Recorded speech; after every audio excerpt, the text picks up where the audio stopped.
Wow. Look who's calling me. Anything important?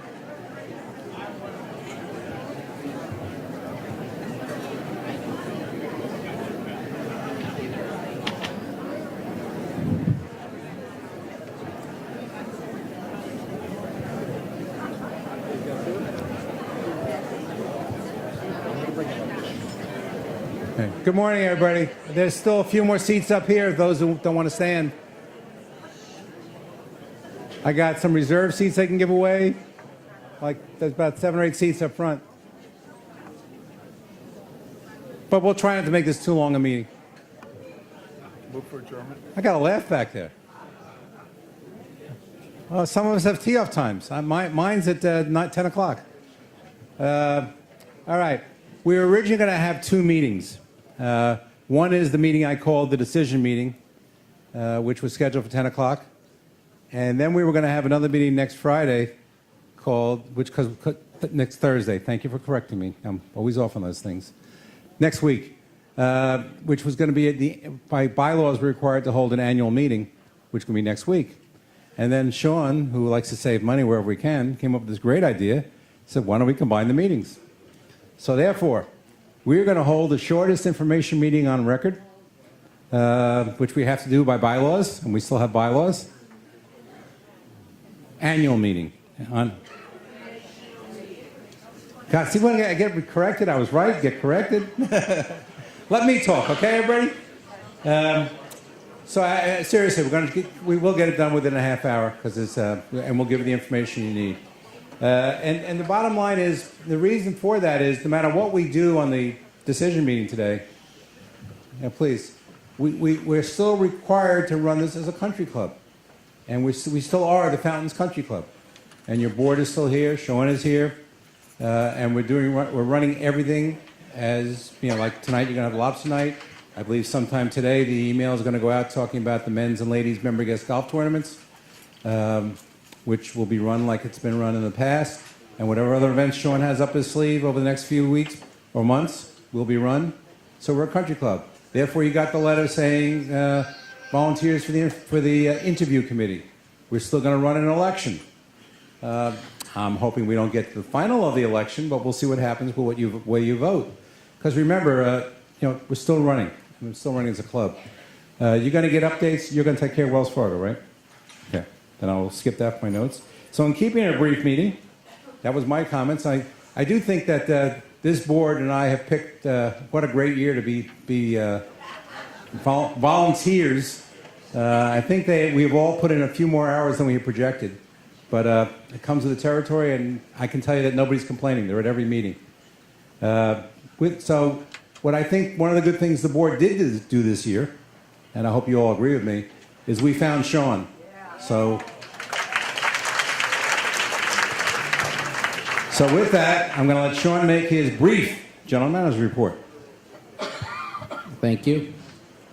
First, Happy New Year to everybody. If I haven't seen anybody lately, Happy New Year. December was a busy month. We started off with Hanukkah dinner, where we had 234 covers. Atlantic City Boys, we had 262 attend the show, with 215 for dinner. Christmas brunch was well received with 343. And our family night and bingo night was a little disappointing with our cover counts.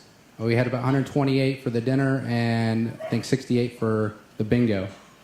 New Year's Eve was a sellout. We actually added more tables to accommodate members that were on the wait list. And just to let everybody know, we did serve the entire room in 15 minutes, which is pretty incredible. Tonight we do have the lobster night, which is sold out, and we did have to add another night to accommodate more members that want to attend. We did open up the Piano Men. We did say it was sold out, but after reviewing the floor plan, we're able to open up to about another 3 more tables. So if you haven't signed up, please do so. The Wiener Museum of Decorative Arts does have room for 6 more people to attend, so please call the front desk. And the ladies' card member guest is sold out. In the month of December, we had 7,224 covers. For the dining, we had check average for lunch was $15.43. Dinner was $36.91. The numbers in the computer for 2016 are skewed, therefore I didn't do a comparison this time. Basically, what I found was, for I believe it was Christmas, they had a couple of covers, but there was no revenues. So I can't say that was actually legitimate when I don't have revenues versus covers, so we didn't compare it. Rounds of golf, we had 7,392 compared to 4,719 in 2016. It's a lot. And I hear the rumbling. So Aberdeen, we had 1,632 rounds of golf. Can-Am was 1,745, and the Fountains was 4,015. So our members were down 704 rounds of golf. Your total rounds for 2017 was 53,205 compared to 45,848 in 2016. Overall, the club showed a profit of $60,000 for the month of December. These are preliminary numbers. Thank you. And I do anticipate those to be going up, but it is currently our prelims are showing about 60,000 to the positive. So that's 2 months in a row. The EBITDA is 1.446 million negative plus a $400,000 in capital, so it's 1.846. Membership levels. Right now, as of this morning, we have 524 equity members. Yesterday it was 518, so thank you for the 6 people that came in and paid. And our annual membership currently, it looks like it's right around 213. And that is my report. And we're going to move on to Mr. Hoffman.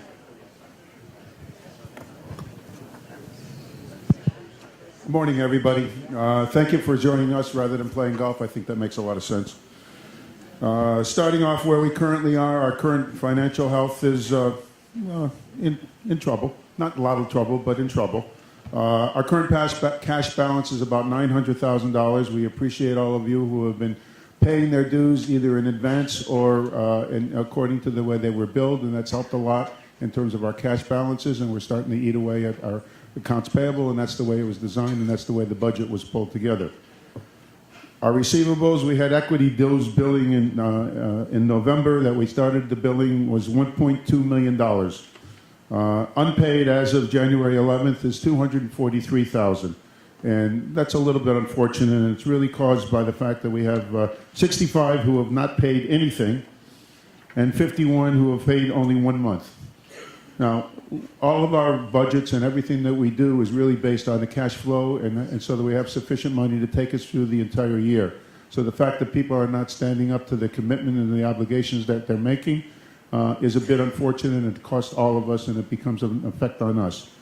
It's unfortunate that I even have to mention it, but let me again reiterate that suspensions will be issued to anyone who has not paid their dues or assessments on January 15th. That was billed at the beginning of November.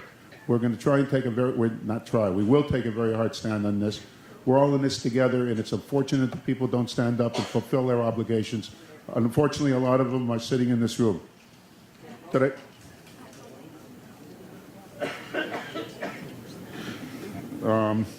Our bank relationship is, shall I say, difficult at best, but it's something that we're able to work through. We get a lot of contradictory views from them and contradictory of what they're looking for and what they're not looking for and what their approach is to us. But we've been working through it, and it just becomes, as Jeff has mentioned in the past many times, it's kind of difficult because we have to go from us to their lawyers, our lawyers to their lawyers to them, and back and forth that route. And as you know, in the telephone game, things get lost in translation. Looking at our operating results, again, as Sean said, there's $60,000 EBITDA again. That's 2 months in a row, so I think we have somewhat of a pattern, and I appreciate that, Sean. Our full-year estimate, as Sean indicated, was about $1.8 million, which is about $200,000 better than what was the basis of our operational assessment. That's the good news. The bad news, it really is that we based the operational assessment of $3,840 for the year, or $320 a month, based on 524, actually it was 521 members. And that would be reduced if everybody was paying based on the improved operations for the rest of the year. Unfortunately, because people have not been paying, if everything continues the way in an ordinary course, our operating assessment will go up a little bit because we don't have enough members to split that deficit over. Not a lot. It'll go up $10. But that's based on today's events, and I'm sure that'll change dramatically because people will realize, gee, I better pay, and we'll pay, and we don't have to worry. That's based on the fact that people have not paid up to now. Other than that, I have really not a whole lot of good news in. It's, as you can appreciate, a little bit difficult to give a comprehensive Treasurer's report January 16th. Kerry's good, but not that good. Okay, thank you. Thank you, Ron. The one thing I want to add to the bank that you should all know is, first of all, we're still okay. Our lawyer's opinion is we're not in default. Their lawyer's opinion is we are. I don't know whose counts, but the interesting thing about what's happened in the most recent negotiations, and you know, since November we've been demanding a face-to-face meeting, beginning of November, and they keep having the lawyer to us, and that, which is continuing. It seems the latest source of information about us, ready for this, is the blog. So they'd rather read the blog than talk to us, which we find very interesting. But we have responded to them, and we right now are negotiating an extension of our loan through September of 19, right? September 19. So, needless to say, we're okay with them at this point. That is basically the end of our information meeting. So, did we do it? No information meeting. I hate when people keep correcting me, you guys. I know it's in the bylaws. Thank you. So now I'm going to start the decision meeting. And why did I call it a decision meeting? Because, as some people told me, that it reaches a point, and I do in my business world too, you got to make a decision. I mean, we can continue to do due diligence. We can continue to get offers coming in. As a matter of fact, we got another offer just yesterday. And we can continue to listen to them, and we will. But at this point, all I can tell you is, and this is where I compliment my board, we have worked tirelessly, a lot of hours. We've all volunteered to do different things to get the job done. We've had really interesting discussions, sometimes got a little heated, because we're all passionate for the fountain, and we're all passionate for a solid continuation. But I really think we looked at all the choices as honestly as we could and did the due diligence as properly as we could. We've asked some of you members to help us out, and you have, where you have expertise. We're working with our counsel on a regular basis. We got our latest version of the contract last night.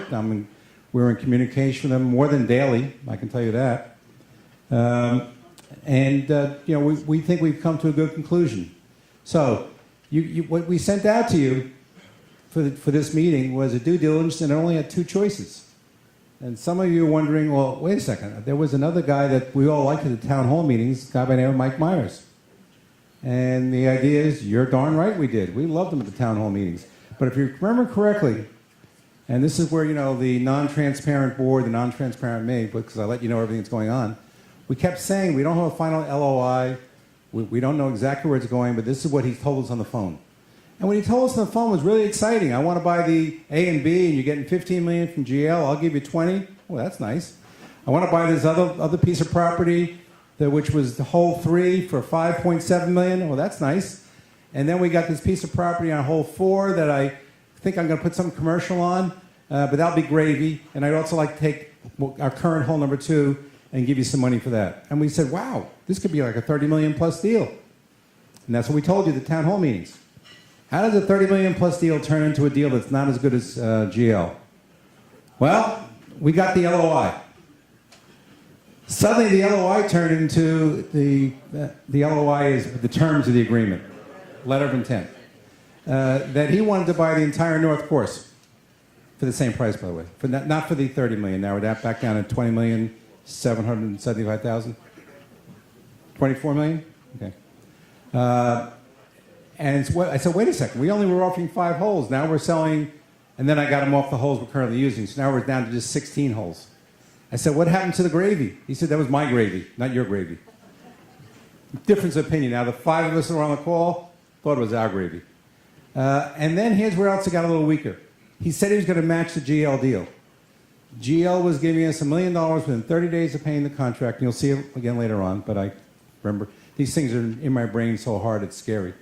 He was going to give us $1 million also, but his $1 million was refundable if you backed out of the deal. I said, well, that's not the same. GL is saying $1 million non-refundable. GL was going to pay us $110,000 a month until they closed the first land sale, non-refundable. He originally was going to do that, then he backed off and said, here's what I'll do. I'm not that upset with your First National loan. I think for real estate it's not a bad loan. I'll pay 2 of the points. So instead of giving us $110,000 a month for 10, 12 months, non-refundable, he was going to give us $244,000. Okay, that's not a match either, Mike. What else are we going to do? Well, then I want 90 days, and he backed off to 60 days to do my due diligence. And if I see something I don't like, I could back out of the deal. I said, well, GL's giving us a hard deal, and they're including environmental concerns in their deal. He said, well, I can't do that. Well, so you're not matching it again. So now here we go, we can make a deal with him, and then 60 days later find out we have no money from him, and we don't have a deal. Then came another one. Permitting. If I don't get permitting for the amount of houses, and I'm not going to go the exact number that I want to build, I'm going to have a, what do you call it when we fall down to another number? 24 million? Fallback number of 24 million. And if the deal got below 24 million, either party could back out. I said, let me understand this. We could be about a year into the process. And if you don't get the proper permitting, you can back out or we can back out? Yes. I said, this deal is getting to be a little uncomfortable and not as exciting. So the board basically, and I'm giving you in a nutshell what happens, looked at this and said, there's a lot of holes in this deal. And the problem with the country club right now, if you look at what Ron just went over, we don't have, and his deal would take 2 to 3 years to close, by the way, if it closed. We don't have 2 to 3 years. We have 6 months. I'm serious. If you want to go through our safe zone, you speak to Sean, you speak to Ron, they're not going to disagree with me. You have 6 months. I mean, here right now, we have another 65 members who think they can just stop paying their dues. They have a contract, but that's the inbrain philosophy that's out there right now with some of our people. It's really tough to run a country club, run a budget, when, I forgot how many people pulled out last year, but it was close to 100, right? 200, excuse me. See, I'm always off the numbers. And that's why we had an assessment. I don't like assessments. I got to pay them too. And if these 65 pull out, the assessment goes up. And as someone said, well, why don't you just run the club at dues like Concha's doing, and we'll all be happy. And Sean, what would the assessment be if we ran 12.5? We'd be about $2 million short, so another $320 a month. Another assessment. That's not how to run a country club. So that is why we looked at the Mike Myers deal, and that's why the board made a decision, 13-0, by the way. So it's not like it's coming from one person, because it was very clear that Mike Myers was eliminated from the final proposal. Hopefully that's a good enough explanation. Thank you. Thank you, those 4 or 5 people who are supporting us.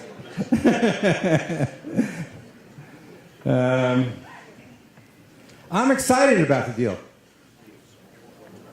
I'm excited about either direction we go, but believe it or not. I mean, you'll see in a second. I think the future of our future, I think I said this a few times. When I got the initial phone call, and I got the initial phone call, there I can say aye. When I was vacationing up in the Berkshires, I was pretty depressed because things didn't look so good. Everything was falling apart all at once. The sky was falling. And now I see a big light at the end of the tunnel. That we're going to be there. I'm going to enjoy my life here at the Fountains. I'll hopefully get back on the golf course again. And we can be friends and have stop. I hate the bickering and the negativity. It's time for us to unite and understand that we're all here. That we're all here to enjoy our basic retirement and enjoy life. Because you know what? It ain't so bad when you compare it to some other people do. I just got back from New Jersey, and that temperature's not fun. So that's why I'm excited. And Vinaya, if you put up the slide, I have slides. I have slides, you have paper. It's basically what's on your paper. Didn't we email? It was emailed. And if you don't have it, we'll get you a copy. No, not a problem. Whenever Vinay can get it to you, I'll put the pressure on her. It's going out with the ballot. We're snail mailing them right now. And I'll tell you when the ballots go out. There we go. And I should come down here because I got to read the slides, I guess. We're calling this a review of alternatives of pending agreements. This is where we have to make a decision. Go ahead. The first decision we're going to talk about is GL Homes. Right, Vinay? Why? Because that's the first decision we're going to talk about. Okay? We have a technical error, huh? So now I should go to my paper notes. You always got to have a backup plan. Let's talk about the GL. And by the way, GL was just in here again yesterday. They are totally committed to building here at the Fountains. Please, let me control now. So for GL, we got a land sale, 2 parcels, A and B. You've heard that many times. The only difference is things have changed. B is going to close before A and their new. Okay. I was punting. I get to walk, get my steps in. B would close before A. B would probably be closing in 6 months to a year because they're ready to close it now once they build the lake, and they will build the lake, not us. They will build the lake, and they're going to pay for it. The plan is to build 470 workforce townhouses in the $200,000 to $240,000 range. The membership, us, retains ownership of the country club, and it will be responsive to the goals of membership. We will receive from GL Homes $15 million based on percentage of A and B, as they close. So let's say B is the smaller parcel. Figure you get $7 million from one, $8 million from the other. But if we get the first $7 million, most of that money would go to reduce debt. And as I said, we require partial payment of mortgage. They're giving us, and I said that earlier, non-refundable $2.2 million till they get to the close. $1 million within 30 days of signing the contract, and the contract literally could be ready to sign within next week or two, if we approve it. Then $110,000 a month, and that's not a magic number. That $110,000 happens to be our mortgage payment. Therefore, we could take that piece of the assessment, capital assessment we pay, out of our dues bill. And all payments will be applied against A. In other words, when we close on B, the money stays in escrow until we close A, which is the second closing now, and then the money will be released to us. So we get $15 million over 2 years, we'll say, and that would get us net somewhere around $5 million to use for capital improvements. That's it. The pool's on us at this point, yes. We would continue wells. We don't have to build a pool. We'd have to vote to build a pool. But I'll move forward on that. We would be able to hold Wells Fargo off based on our negotiations to get this deal done. So we wouldn't have to go to First National. And our need for working capital will come with that $1 million initial payment. What happens? So the dues will go down slightly, still too high. But I can tell you, I can't put it in writing because the board hasn't worked on this and Sean hasn't worked on it. Sean believes he can get that number down below 19,000. I don't want to commit to a number. Correct, Sean? But he's looking in the, go out bold to the 15, 16 area. Okay. He believes that we could run this year. So that's where the dues would be, and then figure the others would come down with it. We would get rid of the $3,800 assessment. Members will continue paying card fees. We'll still have a dining minimum. The operating assessment will still be there, but and Sean also believes that a piece of that operating assessment will come off because of some accounting. I'm doing a quick Q&A here because I talked to him yesterday about this. Okay, so that's how we're getting the dues down to around 15, 16. If our members all pay their dues, which you just heard we have 65 more who are not, there'll be no more operating assessments. I mean, Sean has proven over the last 2 months we've had positive budgets. No reason it couldn't continue.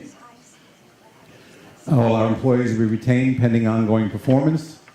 Mandatory membership. I know you've heard us talk about, things we want to do. That's still a board decision. Now, do I know the board is favoring getting rid of mandatory membership? Yeah, I do. But we haven't actually voted on it and had brought it up in a meeting. So we, along with Sean, would work towards getting rid of mandatory membership. And then the 36 holes, well, that would be based on, are we going to keep playing golf? And can we support this? It's a business decision, just like when we closed the North Course. That North Course was not closed because the real estate transaction was closed because we weren't playing enough rounds of golf. So that's the GL deal, and we retain ownership of the club. That will be choice 2 on the ballot of B. Now, concert. As I said in my letter about concert golf, and I know you all have questions, I've heard them, I've answered everyone I can. It's not a perfect deal. There is no perfect deal. And when you make change, some of us don't like change. There will be change. Some to the better, some not so better. And that's what I think is the easiest way to explain the concert deal. Now, the contract, and here again I'm going to hear this one too, is not done. Because I decided it was time to make a decision. Just last night, we got the second version of our version, which will go over the weekend, and hopefully next Monday or Tuesday we'll get it to their attorneys. So it's in process, and when it's done, you will get a chance to see it. But what I am showing you here is what is in the contract and what is in their letter of intention. So these things we're very sure of. What we're working on the contract now are the secondary, I'll call them, measures. Concert will purchase the club and operate it as it deems appropriate to achieve a rate of return for its investors. They are a hedge fund. The closing will occur within 30 days after the contract is signed. That was a rumor, by the way. I understand that last Thursday, myself and the rest of the negotiating committee drove to Naples to sign a contract. I got a phone call on that.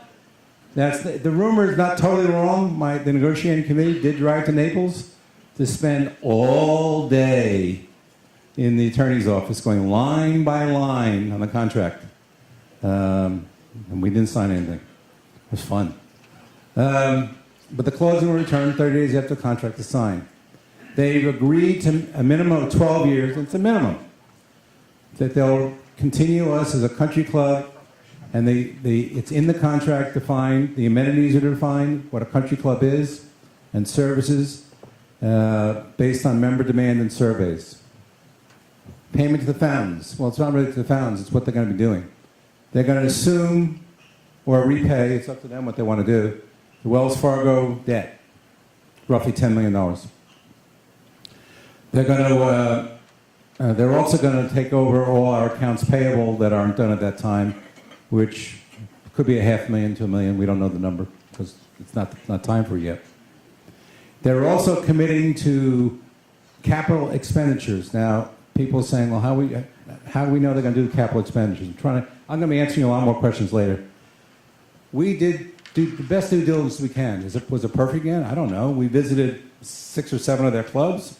I spent a day in Philmont. Ron spent a day in Boston. I know Judy and Roberta spent a day in Indian Springs. Bernie went to Long Island to whatever was the court, Muttontown, and we spent time there. I've been talking to board of directors, members. I've been introduced to members by some of our members. What we know about concert, what they say they're going to do, they do, and they do it well. So in the contract, this is not detailed here.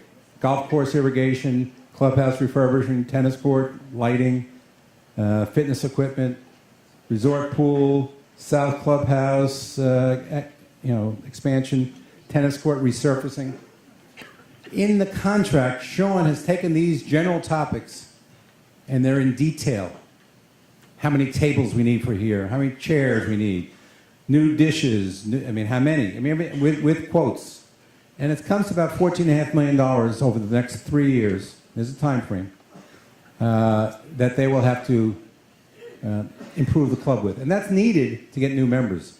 The pool, big topic. In the contract, it says, at the first closing of $5 million, we purposely put it general like that. Because what happens if they decide not to go with GL Homes? They can go with their own developer, they can go with Mike Myers. first closing of at least $5 million, they are responsible for doing the pool in the contract. The basic dues structure, you see it here, 12.5 for golf members, tennis $6,100. Once again, I got the complaint, wait a second, why is they getting tennis getting so much less than golf? That's what they think is the competitive numbers they need for here, but us golf members got to think about it. That's a $10,000 reduction from where we are now. So let's worry about our own dues, and thank you. That's another 3 people who like it. We're up to eight good people, okay. Yes, we must continue. I know you've heard that at Indian Springs, carts are included. Well, guess what? Unfortunately, because we've had such a great revenue stream from carts when they went through all our numbers, they make, was it $750,000 a year just on carts, Sean, something like that? They didn't want to get rid of that revenue stream. So carts will be the same. Those 3 or 4 of us that took the cart plan will be honored, and the cart fees will remain the same. Then you'll continue having a dining minimum like we have now. I think it's $1,200, and it'll continue being a no tipping facility. That doesn't mean it's going to stay like that forever. Let's continue. No capital and operating assessments, they're all eliminated. And annual dues increases in the contract. It's basically, to keep it simple, the CPI, which right now is pretty good. You know, back in the 70s might not have been good, but you're looking at 2-3%. Or the average rate of the comparable clubs in the area, which we got to name. And we named Aberdeen, Wycliffe, and Hunter's Run. So the average of their increase. So there is a control factor for increasing our dues. Am I done? Operating assessments, there will be none. Mandatory membership eliminated. Picked up 8, 9 more. Mandatory membership eliminated. Repeat that again. Mandatory membership eliminated. Why not? Now, council will have the option to either close with GL, who wants to close them. I met with them yesterday. They have no problem. Or anybody else they choose to close a real estate deal with. They will build real estate here. Guaranteed 36 holes, 2 years. Another complaint I heard. Why only 2 years? Well, first of all, when we changed the dues structure from 16.7, which, if you remember correctly, was the initial dues they came up with, and mandatory membership was continuing, to the session I had with them where they took out mandatory membership and brought us down to 12.5. And by the way, don't get mad at me. I said, can you afford to run the country club at 12.5? We still want a country club here. And he said, yes. I said, because I actually thought it was too low. But that's a bad negotiating, I guess, but he stayed at 12.5. But the 36 holes, there has to be an economic, what's the exact word? I know it's got to be 50% economic decrease we're asking for. That's not in the contract yet. 50% decrease in revenue, correct? 50% decrease in revenue. It's not numbers of players. Economic extreme. Their line is extreme economic conditions. We wanted to make it a little more specific. 50% of revenue. This is still in negotiation, so I'm being honest with you again. I don't know where we are, but it's not their intent to close holes. We can tell you from the due diligence we've done, and I know they've only been in business 6 years, they've never closed a hole in any club they're at. So the bottom line is, as long as we keep playing golf, and as long as they can bring up some new members, we'll have 36 holes. I can tell you right now, and Sean will tell you when we do the numbers, we shouldn't have 36 holes. We have trouble supporting 27 right now if we get Can-Ham out of the picture. But here again, what they said they would do if we only had 27 is part of the capital improvements is a total redo of the South Course, which will be in phase 2. They basically said they'd make it 3 dynamic 9s, and that could be pretty interesting too. But what I'm getting at is right now, we're not there. We're at 36 holes, and that's the best guarantee I could get. I know people would like more, but I'm telling you, certain questions don't come and ask me because we've been there, and this was a long session. That's about all I got in concert, right? That's my last slide. Wow. So now let me go back to my notes. Anybody like the deal? Okay. So what happens now? The ballot's going out today. The ballots will go in the mail today. I got someone shaking their head no here. The ballots are going in the mail today. And it says on the vote you're making subject to contract finalization. We haven't finalized the contract because we have to make a decision. Excuse me, please, I'm almost done. So we'll have 3 weeks to vote on the ballot. The ballots will be due back here by February 2nd. February 3rd, our esteemed, I don't know if Mr. Tenetti's in the room. He's sick, but he has volunteered once again to run the election, and I trust him explicitly in running it. I will have nothing, the board or I will have nothing to do with it. He'll take over and appoint his people, and they will do the election, vote. He'll do the counting for us in a proper manner. Based on if we get an approval of Concert, then Concert has 30 more days to do their final due diligence. And the reason I say final due diligence, they've been on property for the last 3 months, and they've done most of their due diligence already. And in talking to them, they believe they can get it done in less than 4 weeks because they have done most of the due diligence. They're still totally committed to the project.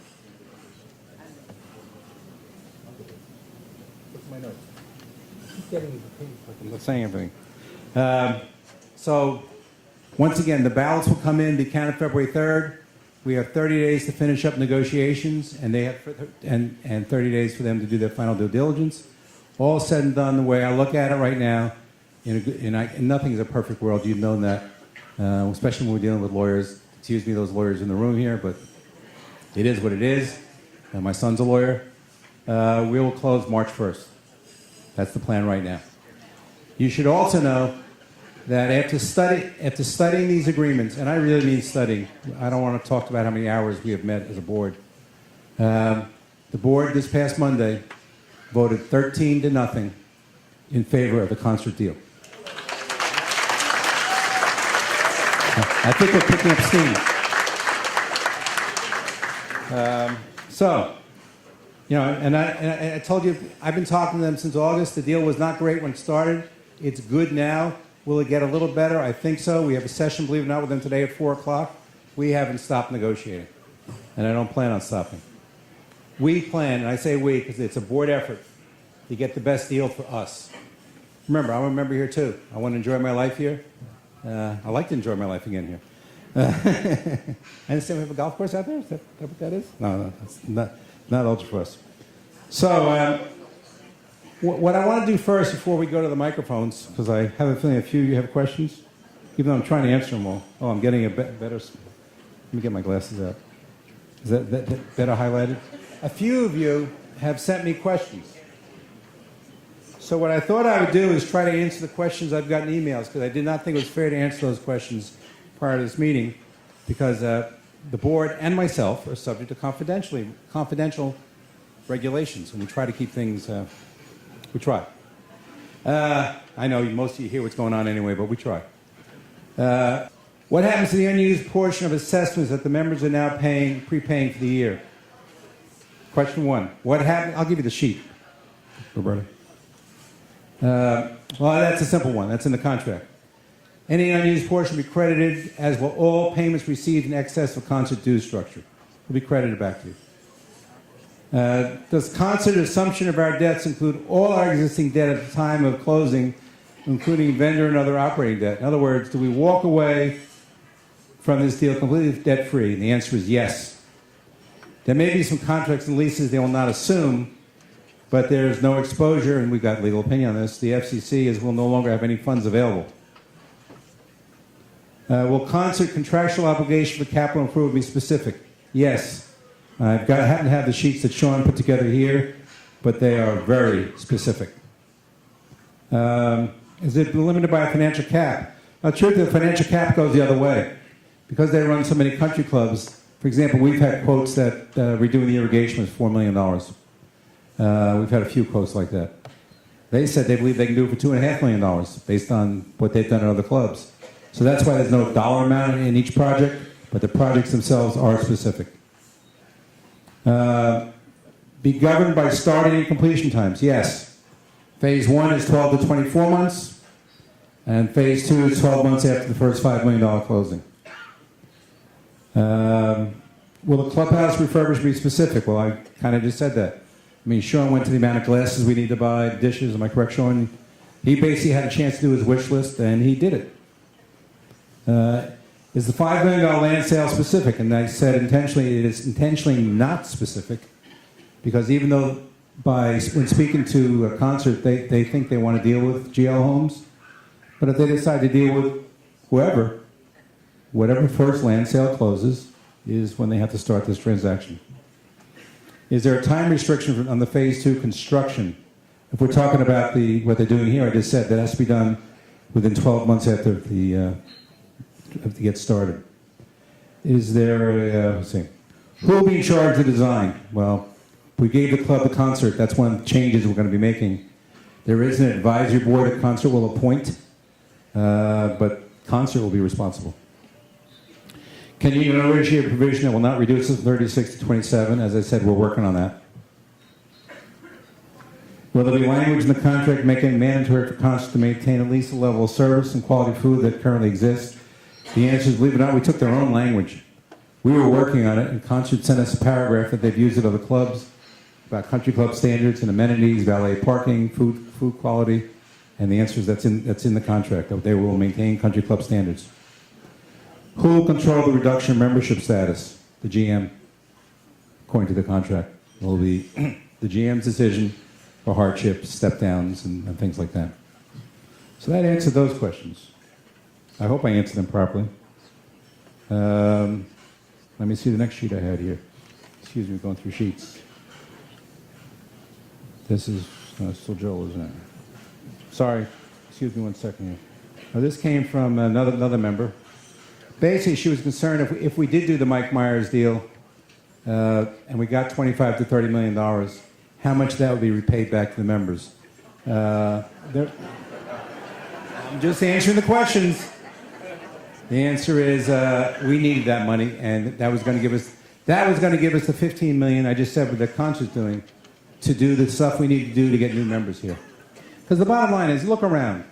We do have a beautiful facility, and that is said by everybody who comes here, by the way, and a great thing to look at and a great basis. But we have neglected it. We've neglected it because we haven't put enough money back into it. We need to bring it up to make it a place that people, especially if we drop mandatory membership. Remember, we're not even forcing us to belong. The place people want to belong to, not have to belong to.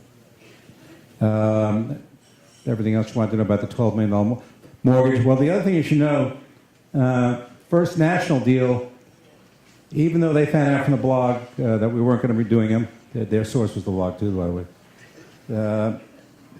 The last paragraph basically was, but if you still want to do it, we're here. So if we decide to go another way, I can't find the other questions I had here. Did I answer all the questions? Finally,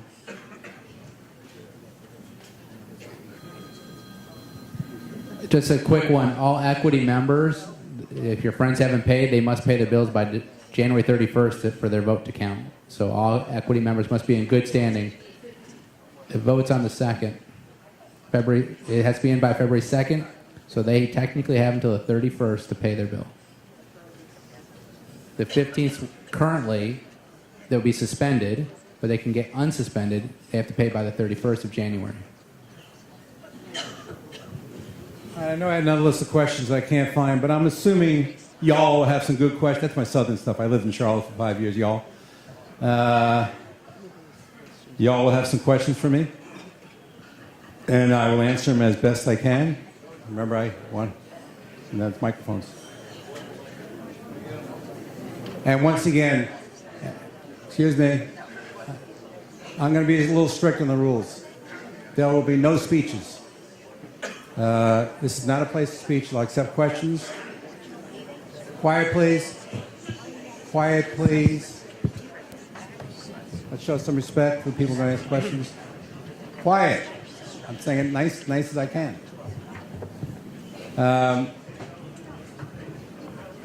What's this, 3rd grade? Please be quiet. Shh. Roberta, my secretary, needs to know your name clearly and what court you're from. Otherwise, she's going to ask you to repeat. Since the line is longer on this side, I'll start over here. Good morning. My name is Walter Kantrowitz. I've been a member of the club for 33 years, I believe. I am a past president of the club. I'm an attorney admitted to practice in Florida, still occasionally doing some work. And I'm here after meeting with several members of the club who have some concerns about the concept deal. We are all, by the way, in favor of the concept deal. What did I say? I said something wrong? Oh, I said concert. Well, it's also comfort for the members. No, it's not a question. Under Robert's rules, we're an assembly. And you've come up and made a number of very, very valid points. And I think we have the right to question some of those points and to debate some of the issues involved. And I should be given 5 minutes to talk under Robert's rules. I'm not going to take 5 minutes. The answer is no. Okay. Your speech is over. Question. All right. The people I've been speaking to have been primarily lawyers, some judges. Once again, question. Okay. All right. No. You're making a speech. Ask your question. We know you're representing a group. We've heard that. Okay. Number one, the bank loans, $10 million, and the accounts payable, et cetera, et cetera. It's my understanding that this deal will be done by a newly created organization, an LLC, a corporation, or whatever Correct. partnership they discern to go by. That's what they did That's with. correct. I said correct. You don't- That's what they did with almost all of the other clubs. Our club and Indian Spring are somewhat different than. Walter, I'm going to finally ask you, I'm gonna do I get a ask- question or you're... I'm moving on. What assurance do we have that when they assume the bank loans, that it's going to be paid and they're not going to default if they're not happy with what's going on here? Will the hedge fund back up the assumption No. that the LLC is going to do? No, that's not how it works. So, in other words, they are coming into this without any money in the deal. They'll have money in the deal, and because they are contractually obligated to pay off the bank loan. Okay. Yeah, we can't even, and Ron hit me with this one too. We can't even transfer the title to them. Remember, we have our property's encumbered unless the bank is satisfied. So I know. Well, so there is no way they will not pay off the bank or satisfy the bank. I hope that's right. But That is right. without guarantee of some money, we have a problem. I just said they will. They can't get the property without it. Now, is there a definition in the contract as to what an actual rate of return will be for them? No. There's no definition of that. So. When will the members be able to see the contract and examine it themselves? When the contract is completed, we'll make the contract available on a controlled sale. And that's before it's signed by the board? Yes. It's in the contract, by the way. Next. Okay, I think that's enough for all. You can go. Okay. Any more? Thank you. My name is Grace Greenberg from Marseille Court. I'm happy with what Concert has done. I have a question about the membership. I understand in other clubs that a single person would pay as much as a couple. And I appreciate that it's down by 80% for a full golf. But can we negotiate better than that for... We've tried. And the reason is? This is how they build. This is how they work at all their clubs. This is how the memberships are done. Okay, thank you. Thank you. My name is Michael Wexler, and I live in Oakmont. First of all, I too support the comfort deal, and I applaud. Sorry, anyway. I'm getting comfortable with the deal. Is that good? Don't put that in the minutes. Don't put that in the minutes. Okay. And I applaud the efforts of the board and the negotiating committee. I mean, I know the number of hours that go into it. You got a problem? We'll take that comment, by the way. Okay. I reiterate that going in, we now have no money in this deal. They, specifically at the presentation, Concert said that they would pay off the debt, and they made a point to say they would have skin in the game from day one until the land was sold. And now we're being told we have an entity that has no money. That the only thing it's going to own basically is this club. It's not the hedge fund. They have no money. They're making financial obligations which we don't know that they can meet, and they have no money in the deal. And I wonder why First they of all, basically went along with that. if you look in the world, and I'll compare it to the world I'm in, the investment world, and I'll come back to this one. Those of you that bought annuities all think you're backed by these great, powerful insurance companies. Check your contracts.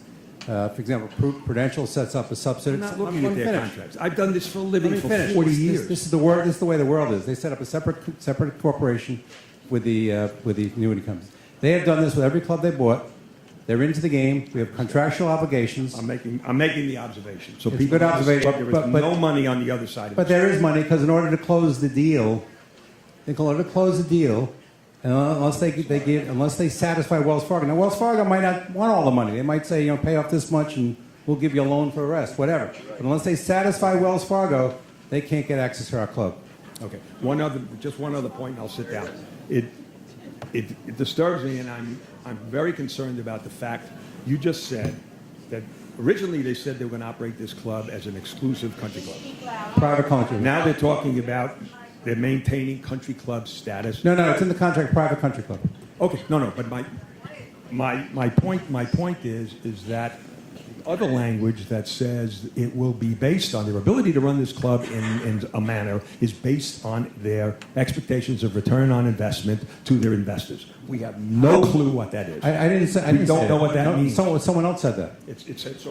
It said so right in your email. The That it's return on the based on- investment. Wait a minute. They're not looking for very high return on investment. So I don't know what they're looking for. I do. That's the problem. Well, but we don't. Thanks. And how do you run a 6%, club? And how do you? 6%. Well, then why don't you say so? Okay. Because how do we know and how do we hold their feet to the fire to see how they're going to run this club and maintain standards? Look, they're a hedge fund. Hedge funds don't invest at 6%. This one does. That's because they're looking for the land 12 years from now. Right. But if you look at an internal rate of return, it counts the value All right, of the but land plus we're deficit. I'm not okay. So basically, I know you're that. at the point where we have no way of holding their feet to the fire. You're getting a hint. Well, that's your question. You think you're letting him do that question? Okay. Michael? Good morning, Michael Dale, Valencia 3C. First question is, what services or amenities that are presently provided by the country club would not be provided by Concert Golf, that if we wanted to continue them, we would have to pay for out of other sources, as in the FCO? The answer is I don't know of any at this point. Sean has submitted the entire calendar of our events, plus what we paid and what we subsidized to those events. At this point, it's part of the contract. They've accepted it. They plan on maintaining the activities as long as they make sense. So I don't know if you know of any activities they said they weren't going to do? No. Are there any landscaping type amenities that they wouldn't be taking on? I'm not. That's I don't know. Okay. Second question. You mentioned that another proposal came in. What proposals were there besides Mike Myers? Oh, and- I can't go through the whole list. There was Briefly. There was a couple other real estate developers, and as you all know, the real estate developer also wanted to buy the club. We're still waiting for a quote from one of the real estate developers. About 3 other real estate developers, basically, but not one of them offered us anywhere near what we're getting from GL Homes. Okay. And thirdly, and this is a concern that I've expressed before, and that is, what sort of enforcement mechanisms will we be able to build into the contract if Concert Golf decides to, let's say they sell off all of their land in 5 years and decide they no longer have any need for pumping money The into answer the is course. that one I can't give you a final answer on because that's in our negotiation. Okay. We're trying to we have requested language to hold them to the fire. We'll see what they respond to. Okay, thank you very much. I appreciate all your work on this. Thank you. Warren Geisler, Valencia 3C. What about the lawsuit of the FCC versus the FCO? That's what not a hap- lawsuit, it's the arbitration. Well, whatever it's called, it's still That, money. that one, I got, it's interesting. We have been told by the arbitration court, whatever that's called, that we will have a final decision by January 25th, which will be before the vote is in. But what happens if Let me the finish. FCC wins? Let me finish. If the FCC wins, what happens is it's going to be up to Concert. Because Concert will make a decision what contracts they want to assume or contracts they don't want to assume. Well, that means if there are 500 members here and the arbitration says we now owe the FCO owes the FCC $1 million and 500 members, that's $2,000 a person. The answer is that's not as big a problem. If you know the way the FCO, because I get confused too, does its bookkeeping, they do a very good job of keeping, and Ron's aware of it because he's seen it. Go ahead, Ron.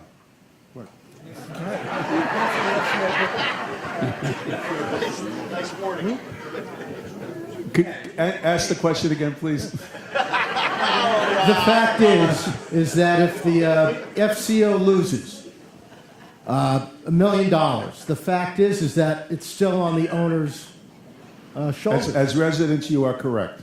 And so All right. what happens with that? If whoever thought up that lawsuit, I was Well, lied to when I joined here about there being no other litigation. I think, you know, and I shouldn't be talking about legal things, Prior but, precedent. but my understanding of the arbitration is, and where we are, is one of two things can happen. Either the arbitrator can say, I agree, you should be divorced, and now we no longer have to comply. The country club no longer has to comply with the terms and regulations of the agreement it has with the FCO, or the FCO will be found that they are deficient, and hopefully somebody can correct me on this, hopefully that the FCO is deficient and did not fulfill their obligations, and the FCO has to pay to the country club an amount of money to fix up the things that they did not fix. So first of all, the realm of responsibilities are probably not in the $1 million range, might be closer to at most to the... Oh, is that what you... I don't care whether The special reserve stuff? The special well, reserve? I was told there was no reserve. No, the FCO has substantial special reserves. For example, on the gatehouse, it's in excess of $500,000. On the roads, it's a couple of $100,000. I'm doing this from memory. All of those are, in effect, special reserves. They're set aside under Florida law and under all of the requirements. They cannot be touched. And the money, if it's necessary, if it's the responsibility of the country club or anybody else, those funds have to be turned over to whoever is responsible for making sure that those things are taken care of. So all of the money that we have paid as residents into these special reserves as part of our assessments is in special funds and will be sent over to whoever is responsible for executing those. But then we have to build up the reserves again, so that's still going to be No, an the assessment. money's there. The money's there. We don't have to rebuild the reserves. No, the money's already there. Everything that's been in already is there. We will just goes to another entity to execute what those funds are for. You with me? I understand, but money in, money out. No, it's not money in and money out. The money is set aside. It's our money. It's set aside. And in the event that the FCO loses the arbitration, then that money has to go to Harriet, who's now going to be running the FCO operations. And Harriet will make sure that that money is now spent in accordance with what that money is supposed to be for. And Harriet can do a very good job of spending money, right? Now we know for sure. And I apologize you were misinformed. What's your Norm? Hi, I'm Norm Dombrowski from Oakmont. I have several questions, but I think you could answer them quickly. First, relating to the GL deal, they were going to give us $1 million, plus they're going to pay us $110,000 a month to Correct. pay off our capital assessment for a year. Now, if we owe the bank $2 million, what good is $1 million? Where are we going to get the other $1 million to pay our bank back? When the land sales, so when we close the land But sales. that's in 5 years. No, not with GL. With GL, the first land sale we close because it's all permitted and ready to go once the lake is finished. So it's about 4 to 6 months. Well, if we get all that money, we don't have to get $1 million from GL Homes. Well, it's nice to have someone. Right now, GL has no money in the game. We would like them to have some non-refundable money in the game to make sure they do the deal. Okay. My next question.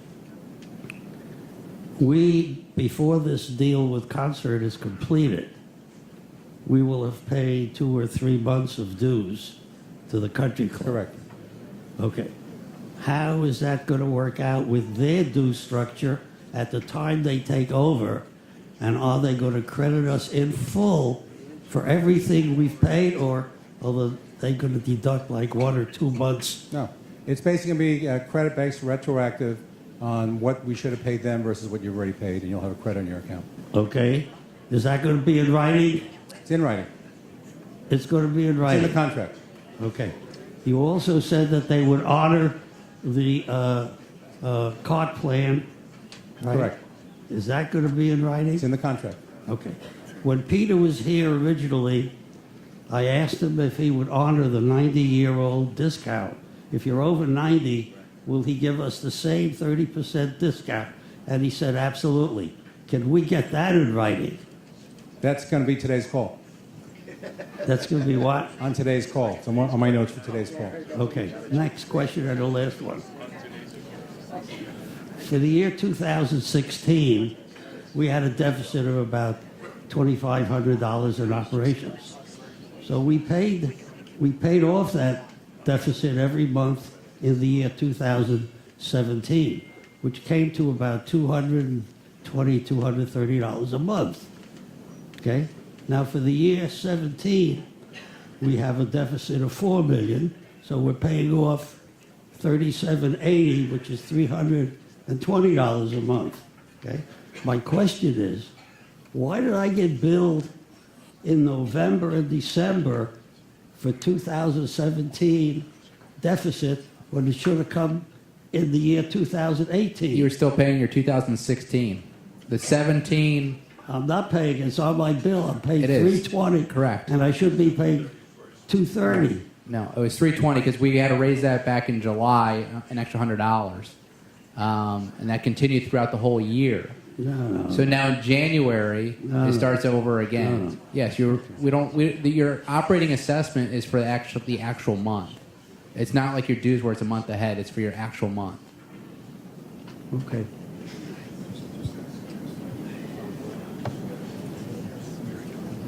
Art Wood, Versailles Court. One comment about the hedge fund business. The new tax law will require any hedge fund to hold their investment for at least 3 years in order to get long-term capital gains treatment. The reason these guys got so wealthy in recent years is every transaction they could buy today, This sell speech. Move on. coming up.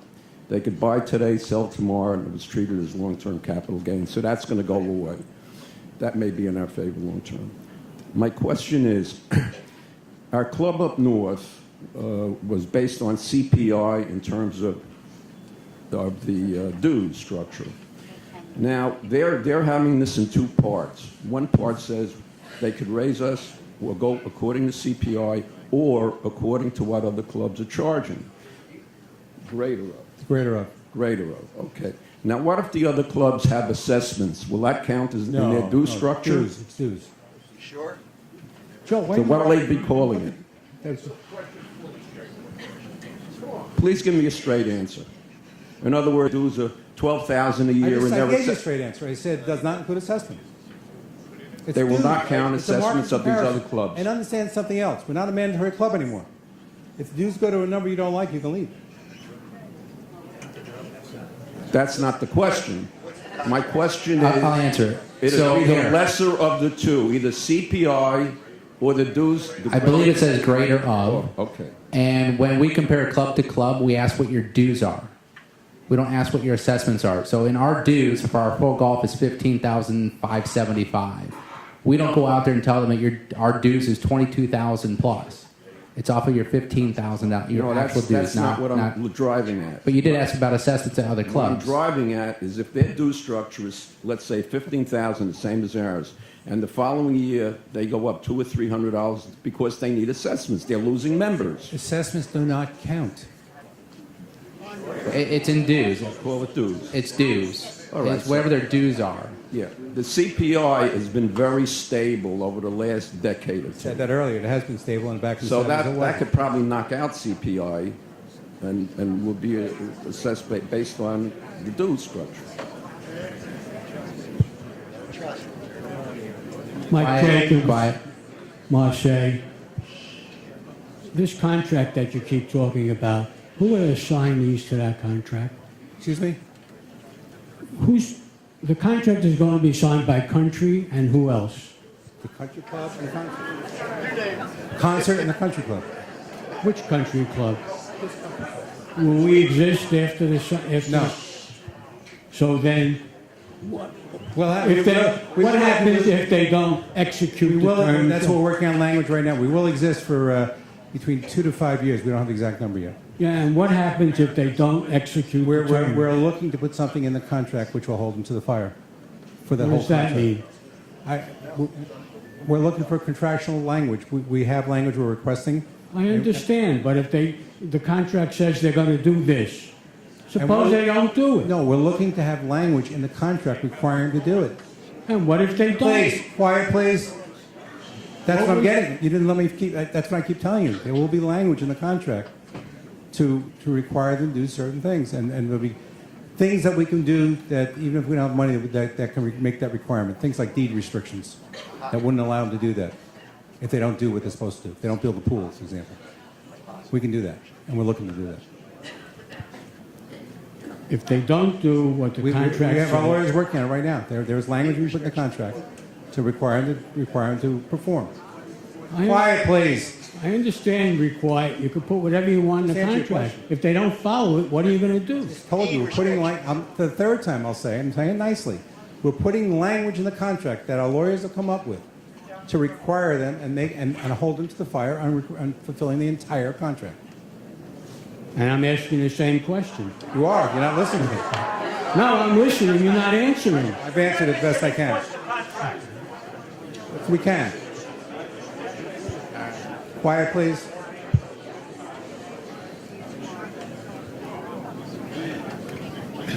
Hi, my name is Arlene Lucino from Versailles Court. I think many of us seem to be in favor of concert golf.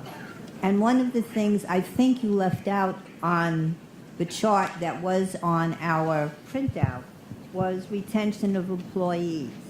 And it says generally 90 days and retained pending performance. Can we, in that we so appreciate what Sean has done, is there any other way we can have that more clear? Okay, that's another topic for today's call. Okay. All right. Thank you. And not only Sean, We're trying. But- And Sean's aware of my efforts. but we have so many other staff members. There's only so much you can put in the contract. Basically, they're going to review our entire staff, and they'll have a 90-day review process. We're going to have some turnover. We've seen that at the other clubs. I said everything's not perfect. But what will be their criteria to judge? They're another company. I can't tell you what their criteria is. We're selling to another company. Hi, Harvey Rudowitz, Oakmont. I have a Quiet, please. very quick question. Will the lawsuits continue against the people who have dropped out and not paid their dues? That's going to be Concert's decision. They are aware of every one of our lawsuits. They have told us they plan on continuing them. It's really money to them because we are fully reserved for the lawsuits and the bad debt. And if they collect, they get more money. So at this point, they've told us they're going to continue them. But once again, we're selling to another entity. Right. They could change their mind. All right, thank you. Yes, Ted Titel from Valencia 3B. I have a friend at Indian Spring, and I guess, Judy, you had visited Indian Spring. He said to me that the initiation fee for new members was $10,000, and then adding on what the dues would be, and they get 50% off. And he said since June, they have gotten 135 new members. Does that, the correct. information you got? That's correct. Okay.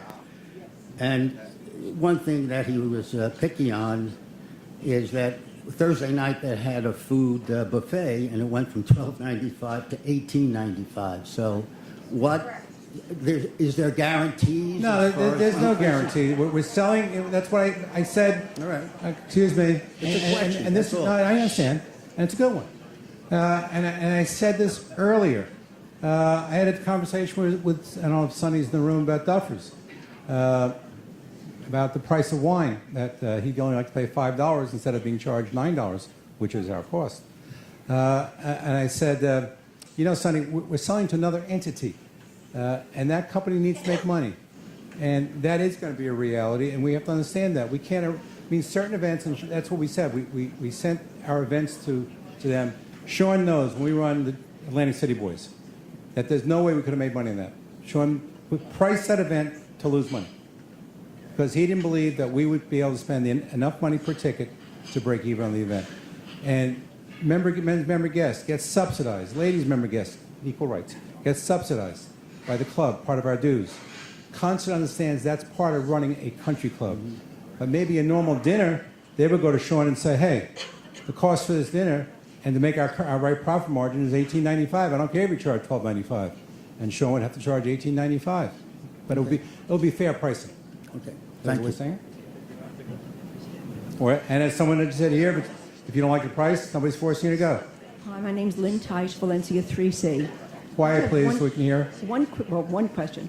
You said before that somebody keep calling the interest, people for buying the club. I'm sorry. Yeah, not too many people want to buy us. Understand something, and I mentioned this earlier. And this is Concert's own words, and you heard Sean say it earlier. At 12,500 dues, which is a great number. You like it, right? Okay. Someone doesn't like it. Well, I can't go much lower. At 12,500 dues by their own accounting work, they're going to lose $2 million the first year. So not too many people like buying companies that lose money. Yes, they have a land sale, but that land sale's off 4 to 5 years till they actually make money on it. That's why we can't last that 4 to 5 years to make that land sale ourselves. Sean said the same thing. If we kept maintaining the club and he brought the dues down to about 15, we would lose $1.5 million. Why? Because we got these 65 members again who decide, I just don't want to pay my dues this year. Well, how do you plan on that? So, you know, it is what it is, and that's what the dues structure is. But they have the ability to lose money. Okay. Another question, okay. Somebody asked me on the way up, the structure of the... Quiet, please. The structure of the golf and tennis now. The tennis members, from what I understand, they could play golf certain times of the day. Is that going to stay in I don't know force? the answer to that question. See, I can tell you what I know and what I don't know. I will have an answer to that question hopefully today. Okay. We'll get it out to you. Okay, another question. Okay, if say the 65 people who aren't paying, when Concert comes in, will they be able to rejoin without paying the No. back dues? You have to be in good standing to be a member of Concert. Okay. One more quick question. You know, you keep going. Okay. They're getting longer. Okay. I was at the president's meeting the other day, and one subject came up about the trees on the north side, and I know Sean has to address this. Are they going to be? I mean, the trees are all uprooted, and it's really horrible if you live there. And since they're part of our club, is that going to be taken care of soon? We are working at it. You saw how long it's still taking us time to get the south and the west done. We're getting to the north. We'll get to it when we can get to it. Mike's and his crew's out there daily. We're also getting ready for the member guest and foundation weekend. But we're getting over to the west, to the north golf course. We've already started, and we're going to continue. Okay, 'cause from what I understand, they contacted the, what do they call it, Florida Department, and you guys are going to be penalized if you So don't. code enforcement has been out here a few times. Their first one was we showed them where it was and everything was fine. This last one they gave us 60 days. Mike's been in contact with them, and we're doing what we can. And they know what we're working on. And the biggest thing is as long as they see progress, we're okay. The other there are courts in the north were also in violation as well. We weren't the only people. There's been no fine, by the way. Oh, I think you're supposed to come in after 60 days. We're working with them. Okay, thank you. Ben Geller, Oakmont. If Concert, which is a pretty compelling deal, if they deal with GL, we're going to have workforce housing. If we deal with GL, we'll have workforce housing. But if we deal with GL, we'll get $110,000 a month our dues, our assessment will come down by $2,700. We'll ultimately get money to pay back significant portion of our loan. And then we'll still have the opportunity, and here's where my question is, would we not still have the opportunity to then sell our club if we needed to? The answer in the is same way? Sorry. The answer is yes. And we talked about that at the board level. That concert would always be there. If we said no to concert right now, and a year from now we saw we're not doing a good job running the club, we could probably call concert up and say, hey, we're back in play again. Remember, they talked to us 4 years ago, and then we were out of play. So what you're saying is right. We just determined then that with the GL deal, that it would take 1 to 2 years. That's basically what I said. About 1 year for the first closing, up to 2 years for the second closing. That $15 million will be divvied up pretty quickly. $10 million will go right to the bank, and that's what the bank has said has to be done. So we have to pay off all our debt, not part of our debt. And then we'd have only about $4 or $5 million, more like $4 million, because we got to pay accounts payables, to do capital improvements. And that's just not enough to give Sean what he needs. See him shaking his head? Sean what he needs to attract new members. Would we not have additional land, let me finish. 1617 North, for example, or any part of North that we are already not using for further monies coming to us if concert is always there? Now we can throw Mike Myers and D.R. Horton, because that's what we've been talking about, the other land. The answer is yes. But those closings are 2 to 3 years out. Look how long it took to get GL to this level. And we made the decision at the board level, and with Sean, have the cash flow because, once again, 65 members decide not to pay. So then the question becomes, you put up 2 deals, and as I speak about GL, Sean is shaking his head, and this is 2 years down the road. So in fact, really, we have 1 deal. And wait, as compelling as it is, and it is to me too, we all want to save $10,000, but the truth of the matter is that GL for us does not reach, and concert seems to be our only choice now. And the reason I'm giving you 2 deals, if I stood up here and said the board decided concert's the deal, and that's the only thing here, and you have no choice, we have studied the deals, and I will tell you, probably about 2 months ago, if I had a vote of the board, I didn't vote, so I don't know the exact vote. Could have been 7 to 6. Because we really like the GL deal. There's a group of us, I'm in that group, that would like to remain a private country club. Why not? We have control of our environment. We have more control of what we're doing in the future. It's just that we as a board, after seeing all the numbers, including Sean, I'm not putting Sean under the bus here because I asked him to do a little more detailed work on this, realized that none of these real estate deals we're talking about, we had the time to survive to get there. That's the decision we made as a board. If you, the members, come back and say, you know what, Jeff, we will remain members at 16, 17,000. See, we get the feeling you won't, that you really want these dues down around 12,500, 13,000. But if you will remain members at this number, and you're willing to pay what it takes to keep this club going forward, and we're not hearing that either, Ben. You know, we get a lot of, anytime we have any kind of assessment, we get a lot of negativity. I'd love to do the GL deal, but I understand what the real world is. And the real world says, my treasurer tells me I only have cash flow to last 6 months. All right. So the loose ends that you're going to be talking about to them perhaps today, okay, who will deal with the periphery, which is a loose end? They don't want to do the periphery, right? And there will be no country club funds to do that, so FCO It will probably be increased cost to somebody, yes. Right. Us. The gates. Well, the gates, the money is reserved for, and continue. We give, I don't know the exact number. Someone can yell it out to me. It's like $4 a month, something like that. All right. Out of our dues. That's there. The gates will still be done. The gates, the roads, that's all which we own. Is that who's dealing with the roads with the potholes? Ben, I can talk to you more about it after today, but it will not be concert. It will not be concert.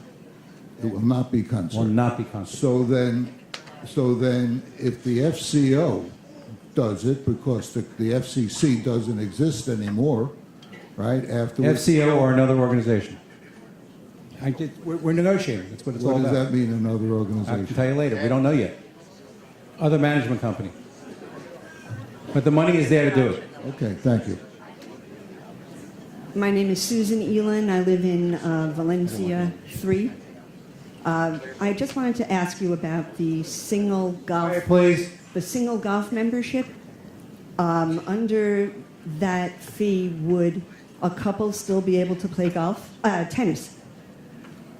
I said to someone earlier, I don't know all the details about No, the that was membership. the reverse. That was about. I know, but tennis. if I don't know the details one way, I don't know the details the other way. All right, that's what I figured. Okay. I also wanted to ask you that if there's no mandatory. John's got an answer. Oh. I'm just looking at this. So I mean, it's golf equity with single golfer, so you would be able to play tennis. Absolutely, you're paying the full dues. Okay, but a single golfer would be playing single golf, but this golfer might want to play couples tennis. Okay, single golf is can play different. tennis. That I know. Yeah, single golf and couples completely different. You're married, so Yeah. you're going to be a couple. So I don't know what the question really is. A single is a single. A couple with single golf is different. So a couple with single golf would be you as a spouse would be able to play tennis. Absolutely. Okay, I don't really get it. Just the spouse would be able to play tennis? No, both. Both. Oh, Both. okay, I got it. Yeah. Okay. No, Okay. I can't play golf. I don't know how.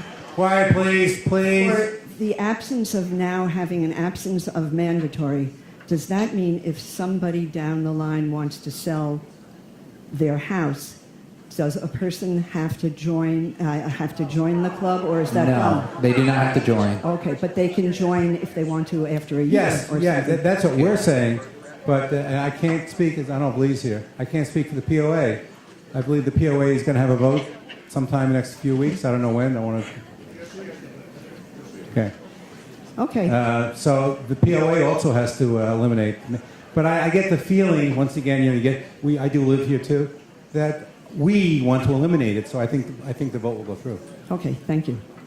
Hi, Stuart Levy, Parisian Way. Jeff, in order to keep, whether it's GL or Concert Golf's feet to the fire, if they renege on some part of this contract, we need an entity that can step up and hold them to it. If the FCC goes out of business upon the signing of the contract, which No, we don't entity, we don't which go out of business. entity is going to hold their feet to the We are fire? not going out of business to sign the contract. We're either going to have a 2 or 5 year tail. We haven't determined that yet. Okay. Another question, so that we're all perfectly clear on this.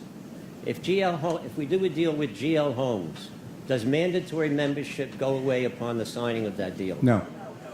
If we do a membership with Concert Golf, if we do a deal with Concert Golf, does mandatory membership go away? Yes. What I said was, and Sean and the board are committed, excuse me again, Sean and the board are committed to get rid of mandatory membership. But we haven't held that meeting yet, so I can't talk for the whole board. And I believe we will figure out a way to eliminate it, whether it's this year or next. And I know Sean's for it too, since we've had a private meeting on it. But I would think it will. If we did the GL deal, I would believe. I'll go out on a limb here that we'll figure out a way to get rid of mandatory membership. Thank you. My board disputing me? Andy Solomon, Marseille Court. A couple of short and one a little longer. Real short question to satisfy my wife. Is there anything been discussed about continuing the group fitness classes as part of our dues? Business remains the same.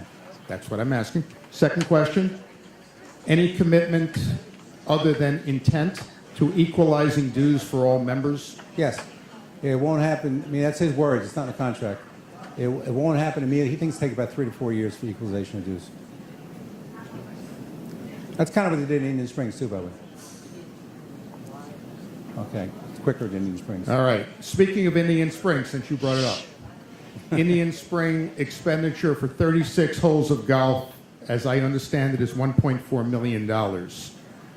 That divides out to just slightly less than $39,000 per hole for maintenance. You know. I know you know. That's why they can't grow grass. And the concern that I have is the county average is $75,000 to $90,000 per hole.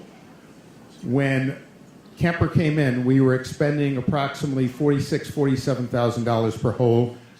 Properly so, the board increased and then had to decrease per hole expenditure. The question is there anything that we can get in writing that they would provide at least a county average expenditure per hole so that they would maintain golf courses at a standard that we should expect? I can tell you at this time we don't have that in writing, but it's something we can try to get in there. All right. But I do know that as far as the amenities and the condition of our golf course, I mean, it could be a problem, so we're trying to get a guarantee in there.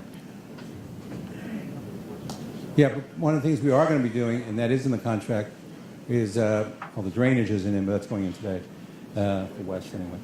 The new drainage system and total redo of the south course. After talking with Sean, I understand that that's Sean's intent as well.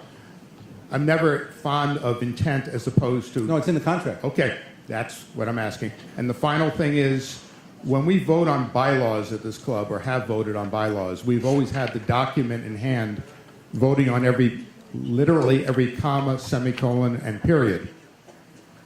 You say you're going to provide us with the actual contract when you receive it. But why are we voting on a contract without knowing what the contract is? Well, first of all, understand that truthfully, the letter of intent, which we've given you, the details of it, basically the contract has to basically abide by what's in the letter of intent, and that's to match it. It's lawyer delay, Andy. I need to get this thing done. We will have it done sometime next week or two. So if you want to delay sending your vote in, we'll make. I don't think you should. I have a lot of people want to vote today who want to know why they haven't handed out ballots. We will. Those who want to see the contract will have an opportunity to see it. So, as you just said, then we will have an opportunity personally before the end date under a controlled setting. Thank you very much. Jerry Schachter from San Marino Way. I have two related questions. The first one is hypothetical. If Concert Golf, for some reason, came along and had this great deal that they wanted to go into and needed cash and decided to sell the fountains to raise some of that cash, would we be protected by our contract for subsequent owners of the club? Would they be under the same aegis as our What contract? you're asking is if they decided 2 years from now that, hey, we want to move to another deal, let's sell the Fountains Country Club for $20 million and let's move forward. The answer is they can do that, but we would also have the right to be one of the buyers. We would want? We'd have the right to be the buyer. If we don't have the money, we won't be a buyer. Well, they have the right to sell it. It's a company. I mean, I said no deal is perfect. All right. We have a deed restriction for 12 years. Yeah, we have a deed restriction for 12 years. Oh, the deed restriction is only 12 years. So they can't. And are you saying that the deed restriction would protect us? We think so, yeah. All right. Secondly, my second question. What would happen if Concert Golf declared bankruptcy? What happens when any company declares bankruptcy? Where are we? How would it affect us? Yeah. What happens if the Fountains Country Club declares bankruptcy? You know, it's I mean, that's the situation we're in right now. We have 6 months to live. All right. Well, in other words, you have no real answer. I said it. He just told me. As new members come into the country club, are they paying all new members living here or otherwise 12.5? Coming in now? No. No, once we sell to Concert. Well, once Concert takes it on, new members pay the new rate. Yeah, sure. They're part of the new club. Same dues that we're paying now? No, because your dues would go down. You'd get a credit. No. Our dues will be 12.55. Correct. Is that what any new member who comes in after March, we'll say. Yeah, once it Okay. closes, yes. Okay. Are there outside tennis members that are paying, or will they all be paying? Anyone who wants to play tennis here, are they paying $6,150?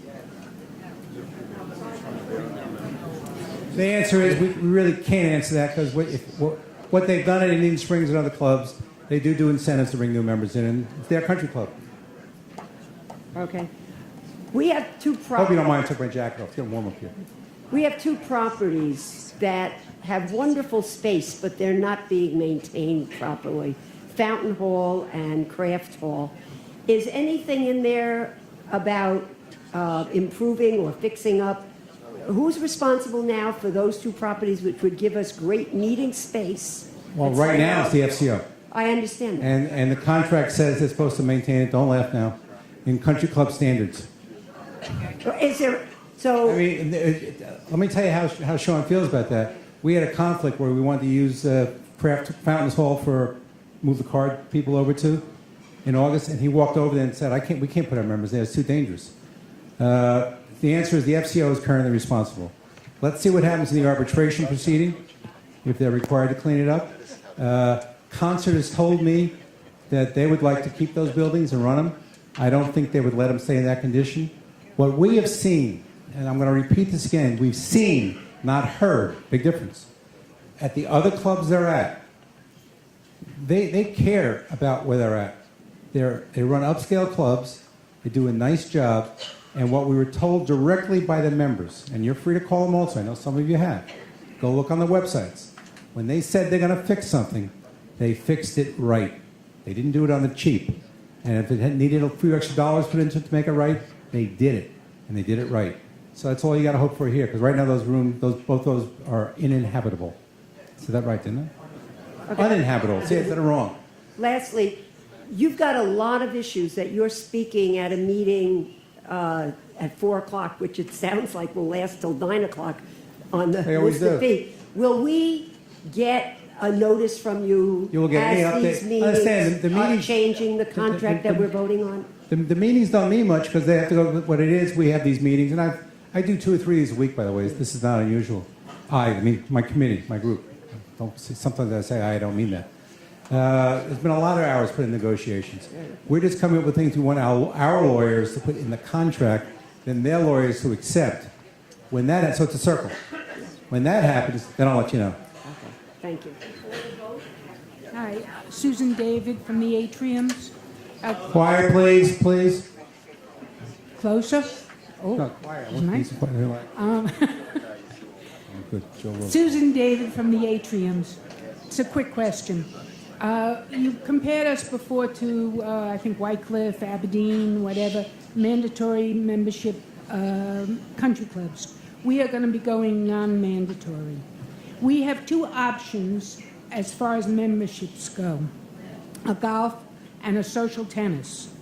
Will we have the opportunity each year to sign up for whichever one of those 2 we want to sign up for and go back and forth between them? I believe Aberdeen has this way of Got membership. the Aberdeen expert right here. That's why I'm mentioning it now. That if we sign up for one year, let's say the golf, and then we decide social tennis, then we'd like to do golf, back and forth and back and forth. Will this be in the contract, because we are non-mandatory, that we can do this in the future? So let me get Aberdeen. They get to move up and down once a year. They can always move up, but they can move down once before the fiscal year begins. The way the membership would be as a non-mandatory, it's an annual membership. I can't tell you what Concert's going to do. It would be 3 memberships: golf, tennis, and social. They're going to have 3 different levels. The way you see it here is tennis, social, because that's the way our membership is. I can't speak on Concert's behalf. Will we know this? No, I can before? answer that question. We actually have an email that came out on Wednesday, Thursday last week from their membership director. The bottom line is you'll be able to step down once in a lifetime. Once in a lifetime. And I understand what they're doing. Think about it for a second. Okay. All right? Think about it. Those of us that are snowbirds, remember those? Some of us are anyway, so less and less. So it gets to May, you're going to go up north. You know what do I got to pay $12,000 for? Let me step down to the social membership. When I come back in October, I'll step back up again. And that's a nice game you could play. And they're not going to allow it. We just got a whole long email about how they're going to allow step. You can only step up, obviously. Nobody will prevent the step up. But they'll have hardships. They'll have medical. So why, please? Come on, we're almost, I see only about 5 more people. At this point, we only see one step down in a lifetime. Will we know that before we sign any? We have it right now. That's what it is. You do, and that will be in the paperwork It's in the contract. we get. I got it right here. Thank you. I'm George Siegel, Valencia 3B. It's my understanding, of course, that with the sale to Concert, basically the country club, the board of directors, and all of those entities basically have no power or disappear. It's well and good to have contractual requirements placed on them, but who is going to look after our collective well-being? Is it going to have to be a grassroots organization that forms up to do it? What mechanism is there, if any? The mechanism will be, I guess, those of us that are responsible for negotiating this in our law firm are working on a way to hold them. I think I answered this earlier, but I'll answer again. To hold them to the fire and hold them to the contract. Okay. Thank you. But the country club will have some sort of existence still for 5 years. Yeah, my concern is ongoing. You know, even beyond. Beyond 5 years, we'll have to work on that. Thank you. Susan K. Parisian Way. Susan K. Parisian Way. Quiet, she speaks softly. Andy asked the question about the outside members, and I don't believe that you gave a satisfactory answer. And I believe that now that we are not, will not be, if we go with Concert, a mandatory membership club, every member should be the same, whether you live inside or outside. And so I would appreciate it if you could kind of put a timeline or do something in the contract to provide. All right. The answer is, first of all, we don't own the club anymore. If United Airlines wants to sell your seat for $300 and his seat behind you for $150, they have the right to do that. And I will tell you that they will be making deals. And at this point, you got to look at your situation. And as a golf member, my dues got knocked down 10,000. It is in their best interest over that 2 to 3 year period of time they're talking about. So it's not in the contract to levelize the word I'm using, levelize the dues, and they do want to do that. They do that wherever they are. We've seen it. Yeah, I'm not talking about. So it's not going to happen. What I'm saying, it's not going to happen day one, because once again, they're dealing with the same thing we just dealt with. I just told you 65 people did not pay their dues. Put that in your head. That's some of these people right here, because they're still in good standing. They could be here. Take 65 members at $15,000, multiply it out, take that out of your budget, and see what that does. It hurts. It's hard to plan. They're going to have the same situation, so they need to do things to entice outside people to come in here, like the place. And when they like the place, now your dues went from 8 to 10. I still like the place. There are 11. We came from 12. We come from 12 to 11. Sean thinks the levelized number is about 11.5, somewhere in that area for everybody, 11. It's going to be based on the competitive environment, is the best way I can say it. But we don't own the place. Their call, not ours. Lynn Tice, one quick question, okay. You were quick before. I'm sorry. I don't forget. Okay. A lot of the questions you were asked that you said that are pending, you're going to find out about them. Do we get those answers before we do our final vote? First of all, the final vote starts tomorrow. The answer is the ballot says subject to contract. If something comes out in the next 3 weeks you don't like, you can come back to the front desk and pull your ballot. People have done that. And if things are, and I tell you what's in contract and what's not. I've said that all day today, I think. But you were pending a lot of questions. Yeah, well, they are. It's still open. But the question I call more secondary items than primary items. The answer is whatever we get contractually obligated to by them, we will let you know as soon as we can. We'll update. When Ron was writing this chart, Ron, and let me give credit to Judy Braslow and Harriet, Miller were writing this chart, I'd almost say that it was changing hourly at one point, but at least daily. Am I correct? We're making changes, and we'll continue to make changes. And when there's substantial changes, we'll post on the website so you get instant access to it. Okay, the important things. Thank you. Yeah. My name's Joel Rosenthal. I live in Marseille Court. First, let me try to answer the question that you referred to me, Jeffrey. Somebody asked what happens. Well, I've spent most of my life in that area. Some people think perhaps too long. If they go into bankruptcy, the court has broad powers. The stronger our contract, the more binding it is, particularly with the key covenants and obligations on the public record. And if you want to understand what that means, go to the registry and look up the Indian Spring deal. The key covenants on Indian Spring are public record on the record. It's a problem. We could get doubly screwed in a bankruptcy context. But the better the contract, the tighter the contract, that we need the best contract we can get. I think we all agree on that. Jeffrey and I have major disagreements, and I think I have some with the board, as to what secondary items are and what primary items are. Primary item to me is who enforces and how the contract gets enforced after the deal is done. 2 to 5 years for survival of the club, in my judgment, is 7 years too short, because you got a 12-year deal. If you don't have a mechanism to enforce it, that leaves every member here to either vote with their feet and leave, and if you own a home, you're not so anxious to do that, or each individual would end up having to sue, or you'd have to bring a class action lawsuit, which is horribly expensive and a real pain. So I disagree that that's a secondary item. That seems to me to have to be dealt put with. that off as secondary because we're still heavily negotiating that one. Okay. And we used the covenant that was in the other contract to be added to our contract. All right. I do have a couple of questions. One, as you know, the Indian Spring deal provided if they had to step down from 36 to 27, they were very specific as to what holes were going to go and what holes were going to stay. Is that in our deal? Not yet. Okay. My next question is a process one. You're handing out a mailing ballots today and tomorrow. I mean, I'll get it in 3 weeks if it gets forwarded, but that's another issue. I'll deal with the post office on that one. Yeah, you told us we have 6 months. We're down to the nitty-gritty on the contract. Hopefully we're at the last draft or the next to last draft. I just don't understand why a week or two, so that we all can know what the final contract is before we vote on it, is not at this point, considering our investment, makes sense to just hold off the vote.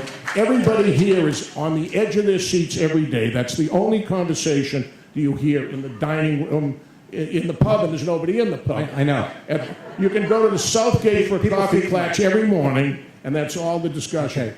And this is so critically important, I think we ought to wait till we all know the definitive answers. Thank you. All right. And I politely disagree because of the process we're using. We actually say on the ballots, oh, wait a second, I'm supposed to have a picture of the ballot up here. What happened to that? Yeah, we were going to have the ballot up here. I wanted to show it to you. It specifically says subject to contract approval. Can I? I'm talking. Don't need, just like we have 40 extra negotiators. We will make it available. And if you don't feel comfortable voting until the contract is finalized, and if we get it finalized in the next week or two, that's fine. But now let me confuse you all. See, we got our legal opinion last night. So that's remember I said things keep changing?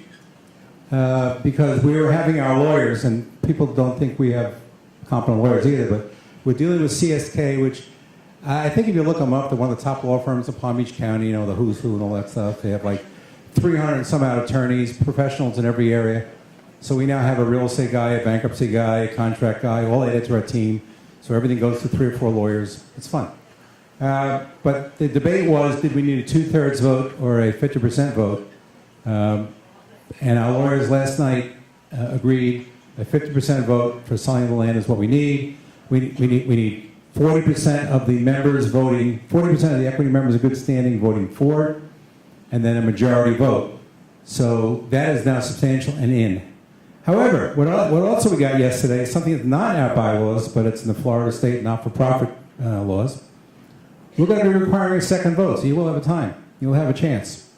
Let's assume, and I'll make this big assumption, that we pass concert golf.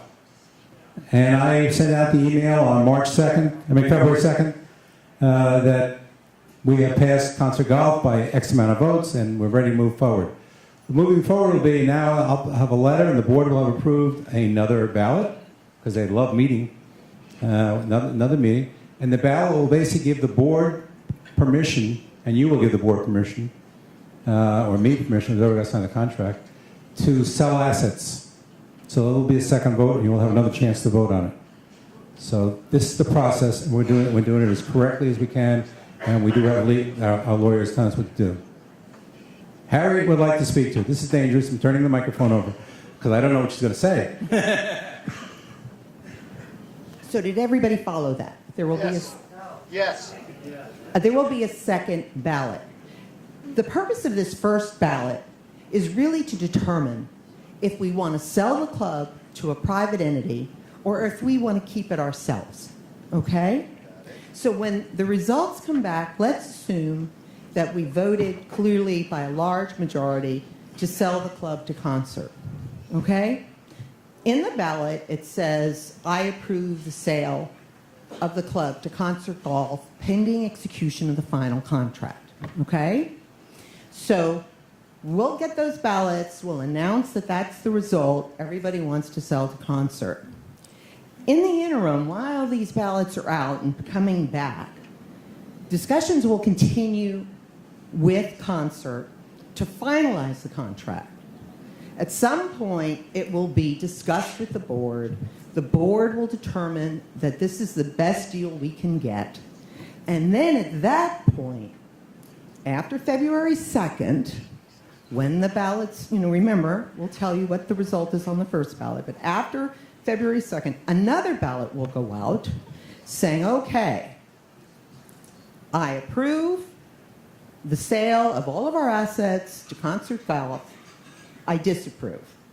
And there will be two provisions in there that Patrick told us last night should be in there concerning the dissolution of the Fountains Country Club and something else that I don't recall right offhand.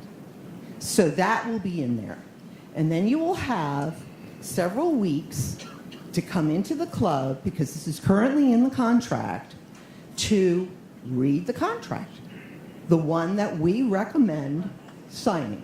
The one that we think is about the best we can get. I just want to say this. All of your concerns are very well taken. There is not one thing that we have, that you have said, that we have not considered. This is not a simple negotiation. And when you dissolve a company, there are issues with what our future revenue stream is going to be. It will be non-existent. So yes, we are trying to do our best to put language in there so that we can enforce the contract in the event of a breach. And that's the lawyer on the committee. Hi, Phil Foreman, Versailles Court. Quiet, we still have more questions. Be polite. With respect to Concert Golf's success in growing membership, is there any other locale where they own two courses? Yeah, Philadelphia. In close proximity? Yeah. He wanted to know if there's any other locale where they had two clubs in close. Boston also, yeah. Yeah, they do that intentionally so they can, when their management comes in, they can visit more, share more stuff. Orlando too. Okay, sorry. Question. Oh, I'm sorry. Good morning. Shelley Grossman, Oakmont. Originally, you had said that Concert was not going to be taking care of our landscaping, any of our property around. Is that still true? They don't. Well, at this point, they're required to, but no club they're in do they take care of any of the common property, and they do not want to do that. Just so you understand, we have the cost because Mike, when he left, has given us what it costs. Back again, just to reiterate, the money for the roads, the light, and the gate, they're being collected. We are paying into that right now. So FCO has the money, we have the money, they have the money. It's there. And the south gate, believe it or not, that's the property of the POA, and the south spine roads, I call them, not the roads inside the courts, are the property of the POA. It took me time to figure this stuff all out. Okay. Now, the perimeter all around the country club, not the fence, because people complain about the look of the fence. The fence is owned by the FCO, but the perimeter landscaping is a requirement of the FCC. It's a very nice deal we all have. So the fence could be down, but the trees are growing. What can I say? They do not want to do that. That's a $250,000 cost. We know that. And they don't want to have it. They want to pass it back to us. So that's a negative for getting the dues reduced $10,000. What does that come down to? Do the math. Depends on who shares in the expense. Well, are we but gonna there'll be an start extra. having I'm going to guess conflicts? there'll be an extra $4 or $5 a month charge to all of us for that. So we're going to start having conflicts with the FCO? There won't be a conflict. POA? They'll be negotiated. We have some ideas to avoid that conflict. Okay, Just great. can't talk about them in public. Okay, thanks. Hi, Jeff. John LaFave, Oakmont.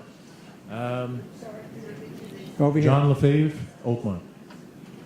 Can-Am. Nobody mentioned Can-Am. What's happening with the... I believe, first of all, Can-Am is, I know it's not popular. I think in the first year, why are they going to turn down $800,000 of revenue? We believe, I mean, it's their call, but I believe they're going to keep them. They have them in Indian Springs. They have it in Indian Springs? I was told they didn't. Oh, they've been negotiations. I don't think they have Can-Am in Indian Okay. Springs. Then they'll, here Why- again, it's okay, their Jeff, company. Jeff, what about the premium? They're going to still pay $6,300? Premier, whatever. The outside members. Currently, for 2018, yes, and then 19, I don't know where it's going to go. Their goal is to raise their dues, yes. How can a privately held for-profit company charge two different rates for the same service to the same customers? Because of their civic address. It's just like they did over at Indian Spring. Their residents pay more than their new members coming in. There's two entities right now, and the goal is to eventually get it to be equal. And I believe I just heard over Indian Spring theirs is going to be done in July of 2019. So I would think that here they're going to move pretty quick as well. I don't know. I'm not concert. Yeah, because it's totally unfair, right? I understand they don't want to raise the outside members because of fear of losing a $6,000 a year member, but they're not considering losing $12,000 a year members because of the situation. We just know that they're, here again, not going to be our company anymore, and they want to remain competitive. But they did tell me that over 2 to 3 years they're going to levelize the dues. Okay, if they bring in Can-Am, why would I pay And yet, listen, that's right. So the reason we have to definitely honor this year's dues structure, understand our premier members signed contracts in October. with a club that won't exist anymore? But they signed contracts. We're still an honorable organization. They signed contracts. The club won't exist anymore. As a new owner, they can renegotiate. Concert is going to honor the contract. They could raise it if they wanted to. They could, but they're going to honor the contract. Okay, why would I pay $12.5 to play golf here if I can pay $40 a round with Can-Am? Because Can-Am, if you're a resident of the Fountains or a former member, you're not allowed to. And we've already caught a few of our former members try, and they were banned. Yeah, they get banned. They get blackballed from the Can-Am list. And if you know of anybody doing it, let Sean know.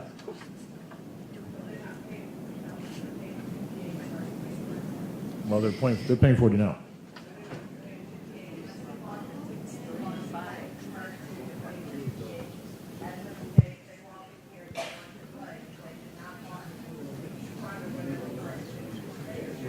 And I just want to repeat, I know you're against Can-Am, and you're entitled to do that. I'm against two levels of fees, the dues, All right, and I'm but- against Can-Am because I'm going to pay $12.5. Right, can I? I paid $10,000 to get a Jeff, let me You have no talk. control, right?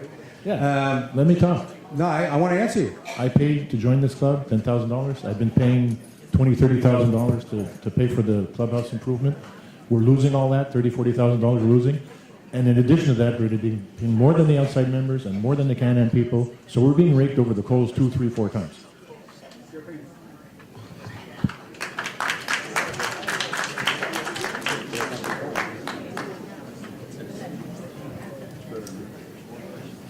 Thanks, Jeff. Hi, Shel Schwartz from Oakmont. Jeff, I just want to get a little amplification on this mandatory membership. The one regarding the FSPOA. Is that, go ahead, right? The FSPOA. POA, okay. Fountain South POA, is that what it is? When mandatory goes away, that takes care of everything, all of that mandatory. No. If we remain GL, the country club can still require mandatory membership. The what? But the country club could. He asked me a question. I didn't say they will. I said they could, based on the agreement you signed with the country club. Well, the one I was referring to, the FSPOA. The POA is having a separate vote to eliminate mandatory membership. Ooh, we're losing the crowd fast right now. Eliminate mandatory membership. Quiet, please. If you're walking out, just don't talk. Thank you. You love seeing a crowd walk out while you're talking. The bottom line is, Shelley, it's fait accompli. I believe mandatory membership is leaving us, but I don't have full control. That's all I'm saying. The POA has to have its vote, and they'll vote. My board has not had a meeting on this yet, so I can't talk for 12 other people, but I know the consensus is that the board would like to get rid of it also. Then Sean's got to figure out if we can afford to get rid of it. There's other decisions that to be made. So it's our goal to get rid of it, but I can't tell you when. Thank you, Jeff. Ken Curris, Parisian Way. I just need some clarification. I'm a new member to the club, and the membership that was offered me because of a legacy membership had various different terms that may not be the same as a full member.